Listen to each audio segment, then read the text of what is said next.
পেরেছি তিনি নওগাঁ জেলার বাসিন্দা এবং পত্নীতলায়, নওগাঁর পত্নীতলা উপজেলায় তার বাড়ি এবং একটি রাজনৈতিক দলের সাথে তার সংশ্লিষ্টতা আছে, পদও রয়েছে।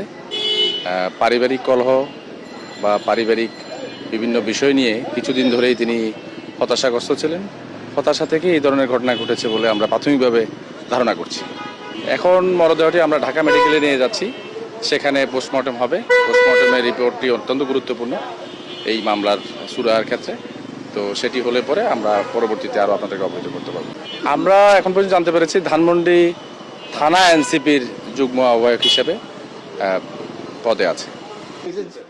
কে আইসে তো এটা তো আমি তো ছেলেটা তো আমি দেখি নাই কাকা। সিগারেট গাড়টা এই কইছে যে একজন লোক আইছিল, উপরে বেলে ঝগড়া লাগছে মহিলারা পোস্টলে। এরপরে আমি তো গেছি আবার ঠিক আমি এটা লাগাই দিয়া আবার হারিয়া এই মহিলারা ফোন দিয়েছি। ফোন দিলে আবার হারা গেছে উপরে, আমি যাই নাই।